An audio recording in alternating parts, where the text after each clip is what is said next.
Tu n'as pas besoin d'être un expert ou de maîtriser le jargon des crypto-monnaies sur le bout des doigts pour comprendre la crypto. Dans cette vidéo, nous allons voir qu'est-ce que la crypto-monnaie sans utiliser de vocabulaire ultra technique parce que après tout, tu n'en as pas besoin.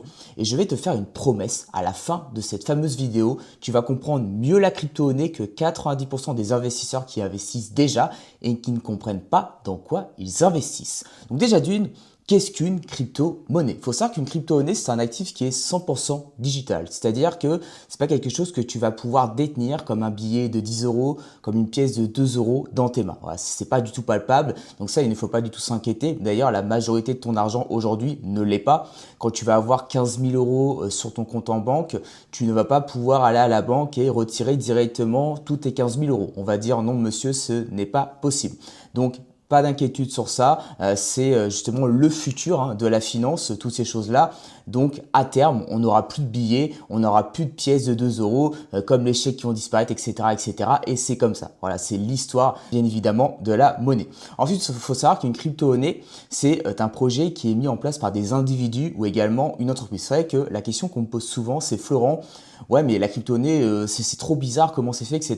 Bah, c'est la même chose qu'une action qui va être cotée en bourse. C'est-à-dire que si on prend par exemple l'action Apple, qui est derrière l'action Apple, eh bien, c'est une entreprise. Et bien là, dans la crypto-monnaie, c'est exactement la même chose. On va parler de la deuxième meilleure crypto-monnaie, Ethereum. Derrière Ethereum, c'est une entreprise. C'est un projet avec un tas de personnes, une boîte. Sauf que ce projet va utiliser la technologie de la blockchain pour justement émettre une crypto-monnaie. C'est pour ça que Ethereum n'est pas une action qui va être cotée en bourse ou je ne sais quoi. Donc la blockchain, pour pas spécialement rentrer trop dans les détails, c'est l'une des nouvelles technologies, un peu comme Internet dans les années 2000. Personne ne savait trop ce que c'était avant les années 2000 Internet. Là, c'est un petit peu la même chose au niveau de la blockchain et pourtant, ça va faire partie de notre vie de tous les jours. C'est en plein développement. Ensuite, il faut savoir qu'il y a trois grandes familles de crypto-monnaies. On va avoir déjà une crypto-monnaie que beaucoup de personnes connaissent, même sans doute toi aujourd'hui, c'est-à-dire la crypto-monnaie Bitcoin. On l'appelle également l'or numérique, c'est celle qui a été inventée, la première, inventée en 2009 par un certain dénommé Satoshi Nakamoto derrière. Il faut savoir également qu'il y a seulement 21 millions de Bitcoins qui seront émis dans le monde. Donc là, il faut savoir que les Bitcoins sont émis au fur et à mesure et au bout d'un moment, eh bien, on aura tous les bitcoins, 21 millions de bitcoins qui seront émis sur le marché et qui seront détenus par des différents individus. Et c'est pour ça également que le bitcoin aujourd'hui est une certaine valeur refuge parce qu'elle va avoir une identité de rareté. Quand on a un actif qui a déjà une offre qui est limitée, donc c'est-à-dire ici 21 millions, eh bien on sait qu'au bout d'un moment, il y aura beaucoup plus de rareté sur cet actif et s'il y a de la rareté, ça veut dire que la demande va constamment augmenter, l'offre ne pourra plus augmenter parce qu'elle est plafonnée, donc forcément ça fera augmenter son prix dans le temps. Ensuite, on va avoir également une deuxième catégorie qu'on va appeler les altcoins. Donc ça, il faut savoir que c'est un mot que tu entendras beaucoup parler.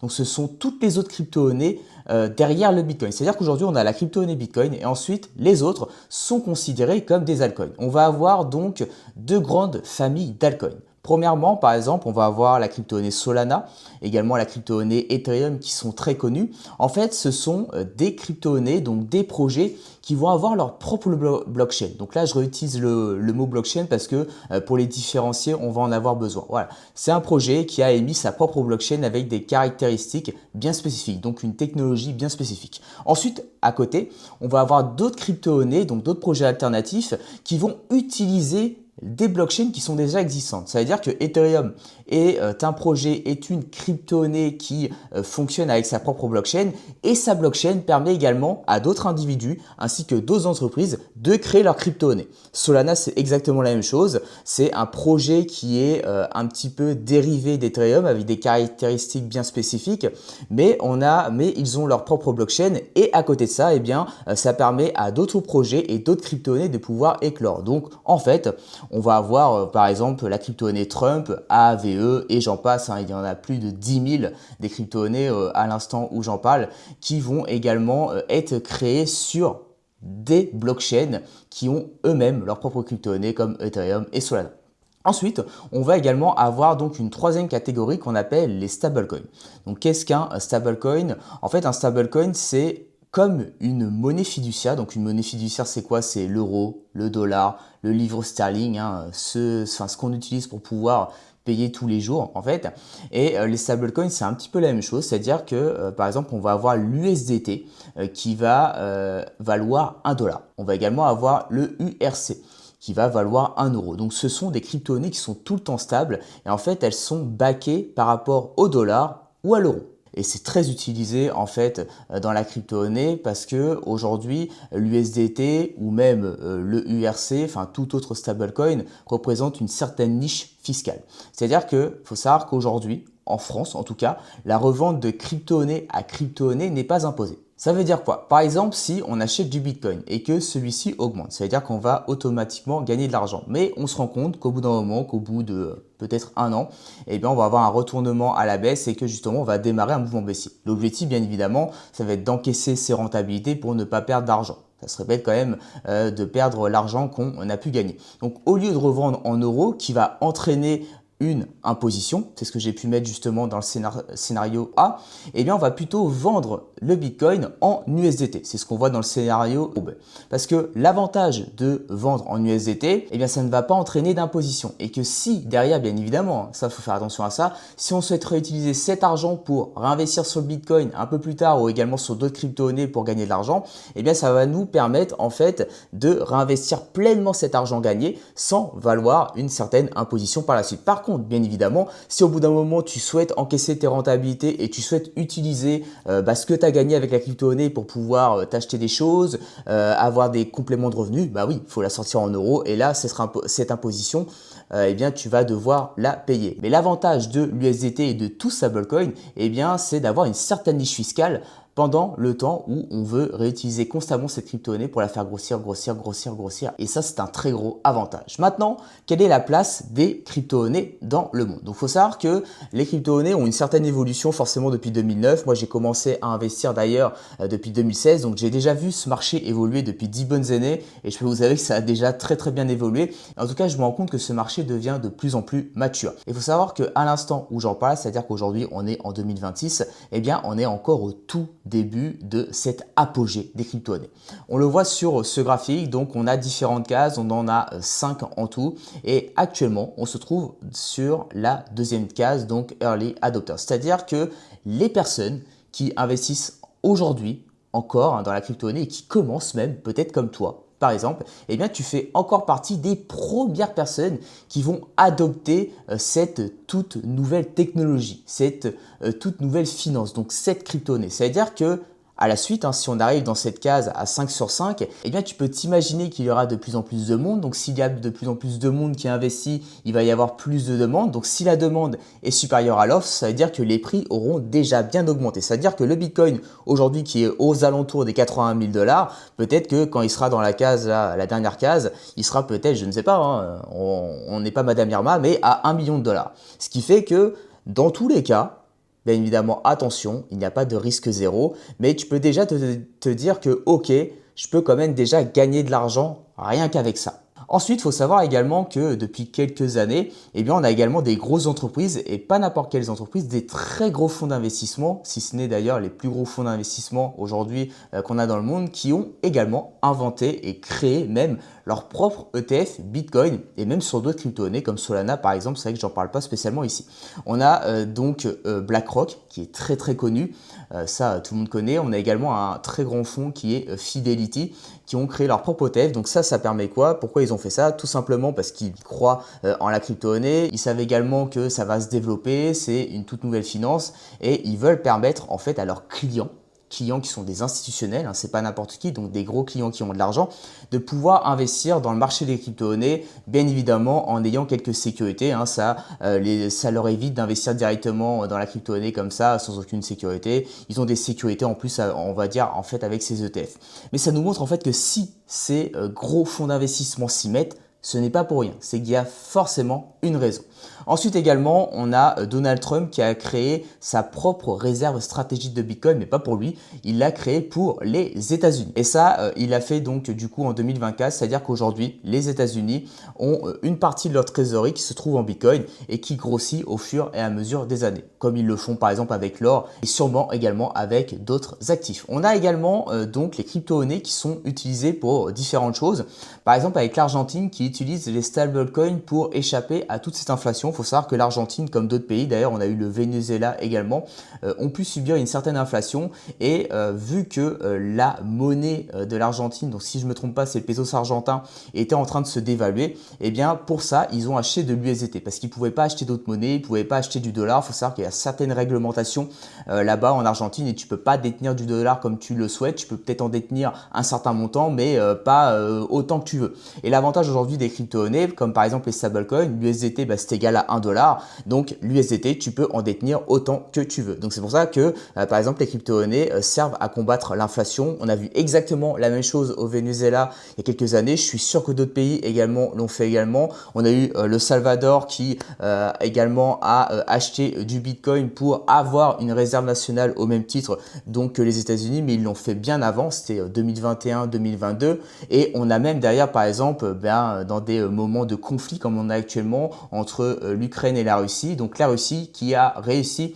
à échapper en fait à tout ce qui est restrictions en bancaire de l'Europe avec le réseau SWIFT, et bien en utilisant tout ce qui est crypto-monnaie. Mis à part ça, il faut savoir que le Bitcoin commence réellement à remplir son rôle de valeur refuge. On le voit au travers de cette image, c'est-à-dire que les entités, les personnes, les entreprises qui détiennent le plus de Bitcoin, eh bien, ils apparaissent ici sur ton écran. C'est-à-dire que deuxième place, tu as donc les États-Unis. Les États-Unis qui possèdent le plus de Bitcoin devant la Chine. Devant également donc le Royaume-Uni qui sont quand même en 4e position. On le voit tout à la fin, donc en 18e position, on a également Tesla. Donc Elon Musk forcément qui est derrière, donc l'entreprise qui possède également du Bitcoin. Donc si déjà, ne serait-ce que ces trois gros pays que sont les États-Unis, la Chine ainsi que le Royaume-Uni détiennent du Bitcoin et se trouvent dans le top 5 en fait des entités, des entreprises, des individus qui possèdent du Bitcoin, ce n'est pas pour rien. Maintenant, voyons comment gagner de l'argent avec la crypto-monnaie. Il faut savoir qu'il y a différentes manières de gagner. On va voir ces différentes manières ensemble. La première que beaucoup de personnes connaissent, c'est le DCA. Donc on appelle ça Dollar Cost Averaging. Donc excusez-moi pour mon anglais. Donc en fait, le principe de ces stratégies, c'est d'acheter une somme fixe de Bitcoin ou d'autres d'ailleurs crypto-monnaies chaque semaine ou alors chaque mois. C'est-à-dire que chaque mois, on va se dire, ok, tous les mois, j'investis 200 € dans le Bitcoin. Peu importe. Ou alors toutes les semaines, j'investis 50 € ou peut-être également 100 € dans le Bitcoin. Donc ça, il faut savoir que c'est une stratégie d'ailleurs qui est intéressante sur le Bitcoin parce que comme on l'a vu aujourd'hui, le Bitcoin, on a une offre qui est limitée, elle est déjà connue. Donc on sait qu'il va y avoir un effet de rareté. En fait, le Bitcoin, c'est un peu comme l'or. Aujourd'hui, même si l'or, faut savoir qu'on peut toujours en trouver d'autres. La Bitcoin, il y en aura 21 millions, mais on le voit aujourd'hui, l'or, de par son effet de rareté, c'est un actif qui est très convoité, qui est même un actif de pouvoir. Maintenant, ceux qui possèdent également énormément d'or ont énormément de pouvoir et ont un certain intérêt dans le monde et sa valeur ne fait qu'augmenter parce que justement il y a cette rareté et tout le monde en veut toujours plus. Ce Bitcoin, ça sera exactement la même chose, sauf que c'est un actif qui est 100% numérique. Mais pourquoi il faut utiliser ces stratégies que sur le Bitcoin et pas forcément sur les autres crypto-monnaies? Tout simplement parce que les autres crypto-monnaies, elles ne sont pas du tout comme Bitcoin. Il n'y a pas une certaine offre qui va être limitée, ce n'est pas la première crypto-monnaie également du marché, ce ne sont pas des crypto-monnaies qui sont détenues par des grandes entreprises, des individus importants ou même par exemple des pays comme on a pu le voir il y a quelques minutes. Et d'ailleurs il y a une donnée que j'ai trouvée qui a été faite sérieusement, c'est que la majorité des autres crypto-monnaies qu'on appelle donc les altcoins, qu'on a vu tout à l'heure, malheureusement quand elles vont connaître un premier gros mouvement haussier, elles ne vont pas spécialement en refaire un autre. Alors que Bitcoin, on l'a vu depuis tous les cycles haussiers qu'il y a pu avoir. On a eu cycle haussier en 2013, 2017 on a eu un nouveau cycle haussier qui a été plus haut que celui de 2013, donc on a fait un nouveau sommet. Ensuite 2021, on a fait également un nouveau sommet plus haut que 2017 et également dernièrement en 2025, on a atteint les 125 000 $ sur le Bitcoin, donc un sommet qui était bien plus haut que ce qu'on avait pu atteindre en 2021 aux alentours des 60 000 $ environ. Alors que le problème des autres crypto-monnaies, c'est qu'on n'observe pas ça, c'est qu'elles vont connaître un certain gros mouvement haussier et ensuite elles ne vont pas connaître un gros mouvement haussier ou alors elles vont tout simplement mourir. Et le problème d'utiliser ces stratégies sur les autres crypto-monnaies, c'est qu'en fait, malheureusement, ça ne fonctionne pas. Et même, ça va nous faire perdre de l'argent. Donc, ces stratégies peuvent être très intéressantes sur du Bitcoin. Ensuite, deuxième stratégie, on va avoir donc le trading court terme. Donc, l'objectif du trading court terme, c'est quoi? C'est de profiter de chaque fluctuation de marché. C'est-à-dire qu'on va investir à la baisse comme à la hausse. On va pouvoir gagner de l'argent quand ça va augmenter. On va également pouvoir gagner de l'argent quand ça va baisser. Donc, en fait, on va faire des mouvements assez rapides avec des fois de l'effet de levier qui nous permet d'augmenter la taille de notre position, donc de la valeur en euros qu'on a pour peut-être gagner plus d'argent. Mais il faut savoir que malheureusement, ça peut également vous en faire perdre plus d'argent. Beaucoup de personnes se dirigent vers ça parce qu'on se dit je vais gagner de l'argent rapidement, mais tout le contraire se passe également. C'est-à-dire que vous pouvez perdre de l'argent très rapidement et malheureusement, dans la plupart des cas, c'est ce qui se passe, c'est ce que je vois le plus à chaque fois. Il faut savoir que le trading, malheureusement, ça vous demande beaucoup de temps de gestion. Donc, si vous avez un travail à côté, c'est très compliqué d'être pleinement efficace sur du trading et en plus de ça, il faut avoir une psychologie en Python parce que c'est très psychologique, c'est très mental, c'est même, si je dirais, l'un des métiers qui est le plus dur au monde. Donc si vous faites déjà quelque chose à côté, c'est mort. Et en plus de ça, ça va vous prendre des années à pouvoir être rentable. Ensuite, on va avoir également une troisième stratégie dans la crypto-monnaie qu'on appelle le staking. Donc, qu'est-ce que le staking? Pour la faire assez simple et utiliser un certain parallèle, c'est comme si vous investissez dans des actions à dividendes. C'est-à-dire que par exemple, aujourd'hui, vous pouvez acheter l'action Total et le fait de détenir une action Total ou même plusieurs, ça va vous permettre de toucher des dividendes parce que Total, l'entreprise, vous reverse des dividendes à ses actionnaires. Il faut savoir que le staking, c'est exactement la même chose. Vous pouvez faire par exemple du staking avec Ethereum, donc la deuxième meilleure crypto-monnaie du marché crypto. Et le fait de détenir donc la crypto-monnaie Ethereum et de la bloquer sur la blockchain, donc sa technologie en question, ça peut vous permettre d'être rémunéré en crypto-monnaie Ethereum également.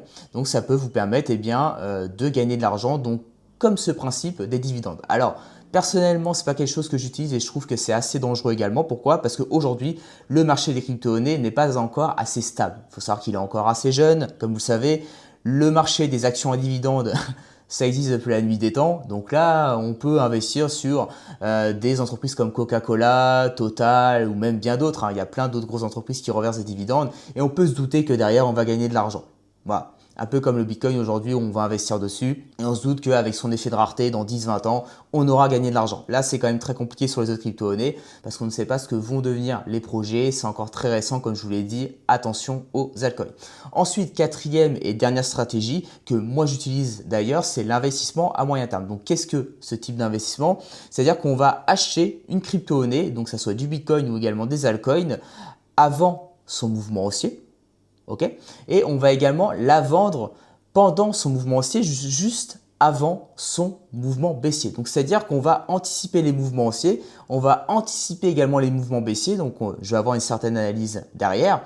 Et l'objectif, ça va être de faire comme un surfeur, de prendre la vague correctement et de sortir également de la vague sans tomber dans l'eau. Donc l'objectif, c'est d'acheter au bon moment, également de vendre au bon moment. Donc c'est la stratégie la plus rentable pour moi qui me permet en fait de générer des x2 et même plus en termes de rentabilité. Et ça, je le fais en seulement 2 heures de mon temps par semaine. Bien évidemment, j'ai automatisé plein de choses depuis ces 10 dernières années. Donc voilà, à présent, tu maîtrises mieux la crypto-monnaie que 90% des investisseurs qui investissent déjà et malheureusement qui ne comprennent pas ce qu'ils font. Donc si toi, aujourd'hui, tu es un salarié qui a besoin de générer des compléments de revenus et tu sais que c'est possible avec la crypto-monnaie, tu veux construire un patrimoine, tu veux également sécuriser ton avenir, mais malheureusement, tu sais pas comment le faire avec les crypto-monnaies, eh bien aujourd'hui, je peux t'aider parce que maintenant, tu comprends le fonctionnement des crypto-monnaies, mais tu ne sais pas quelle crypto-monnaie acheter par rapport à une autre, donc comment détecter une opportunité d'investissement, tu ne sais pas quand l'acheter, également quand la vendre au bon moment. Donc pour que je t'aide également sur ce sujet et pour que je te permette d'avancer, tu